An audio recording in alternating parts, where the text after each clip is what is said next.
It's definitely difficult to create in a time like this and make space for this conversation, but it's essential to remember that our voices matter, and everything that is being read from today and the 4 episodes prior is proof of that. While I'm certain that this episode still pays homage and tribute to the ones before us, I realize that it is airing at a time when literature is widely being regarded as a form of social activism in America and across the world. I feel comfortable, however, to say that most, if not all, the readers and artists that have spoken on this podcast, including myself, have believed long before the necessary public protests have occurred and increase that literature is a form of social activism, that that's exactly what the Black arts is. Shay. I am Sadia Malcolm. I am a bison forever. I am a PhD student in sociology, studying Black girlhood. 3 days after you turned 26, you picked up the phone to hear her speak. Your voice is laced with tiredness, the kind that grows weary of men who only come to take. The kind of tiredness you spend 3 days on the bed wishing away. The kind that kneels on the floor, screaming for help without voicing a word. 3 days after you turn 26, your Igbo mother, with her voice squeezing into the telephone, tells you about your birth. You listen to her call you her miracle child. You try not to break down. Somehow, she knows. She says softly, "My daughter, it will hurt. It will hurt, but you will be okay. Inogo?" Gently, you suck your pride and begin to shake as you cry. You know for the first time in your life, you know even your mother has been here before. You know her voice has been stretched. You know that before your father, there was a man who broke her so badly. Her sisters gathered, sucking their teeth, healing her with words, feeding her spoonfuls of love.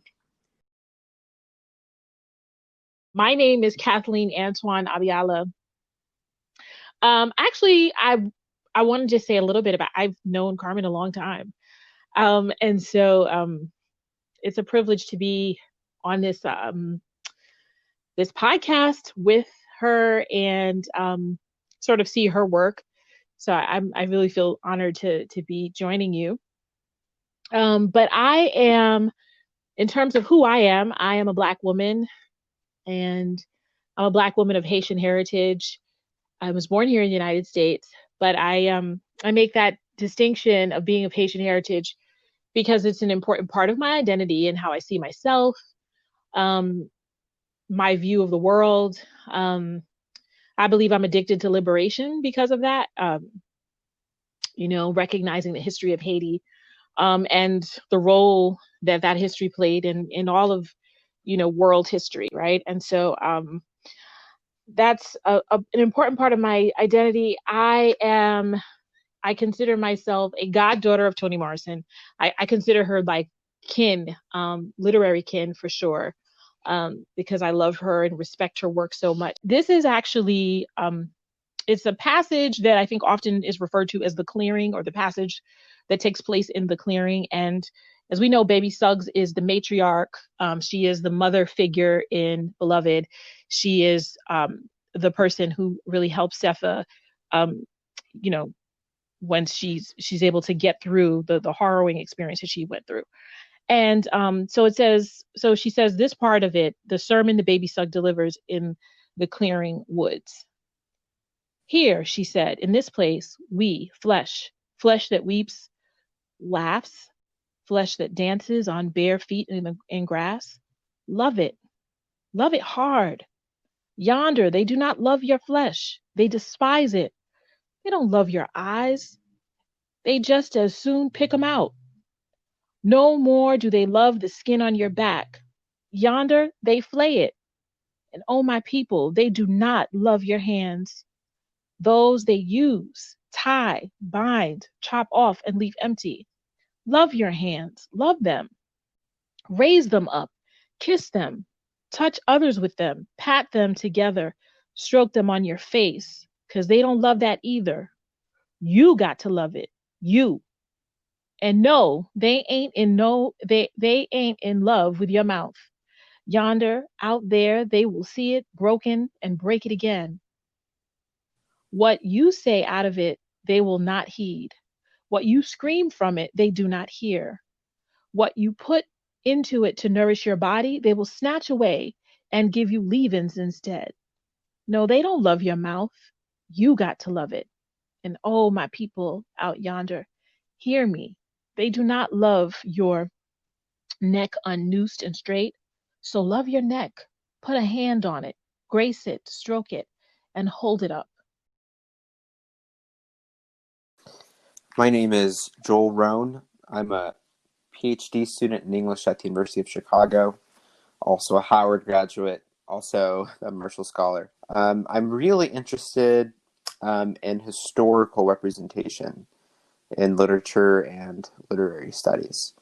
I kind of like arrived at that interest thinking about this, what a lot of literary scholars have indicated as something like a pre-civil rights nostalgia that characterizes a lot of literary production in the post-civil rights, and then what some people think of as a post civil rights movement.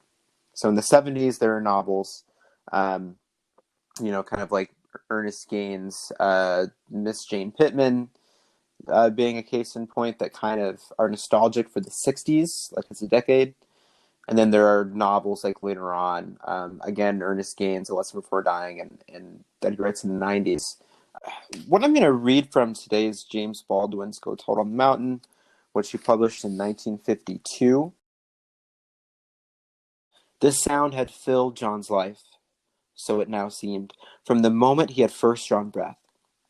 He had heard it everywhere, in prayer and in daily speech, and wherever the saints were gathered, and in the unbelieving streets. It was in his father's anger, and in his mother's calm insistence, and in the vehement mockery of his aunt. It had rung so oddly in Roy's voice this afternoon, and when Elijah played the piano, it was there. It was in the beat and jangle of Sister McCandless's tambourine. It was in the very cadence of her testimony, and invested that testimony with a matchless, unimpeachable authority. Yes, he had heard it all his life, but it was only now that his ears were open to the sound that came from darkness. Every time I read this passage and come back to it, it just calls back to me a line from Kendrick Lamar's Damn album, what happens on earth stays on earth. And I just really love what Baldwin does here with attending to violence in the way that, indeed, it can't ever really be made right. And so just thinking so much about the protests that are happening in Chicago and in Minnesota and Los Angeles and New York, that are so rational and so justified and so necessary. Just reading Baldwin at this time seems so important for the moment in attending to violence and enacting justice. And so much of traditional religious thinking is to be put off in hereafter. So many people contribute to this myth of redemptive suffering, where right and justice that you suffer here in the present, you might not see justice now, but it's supposed to come to you in the great beyond. But I just think that this Baldwin passage and almost the whole of what's told on the mountain seems like to insist that their justice can't be put off, that wrongs won't be made right in hereafter, and that justice has to be enacted now. There's an urgency and a need and an attention.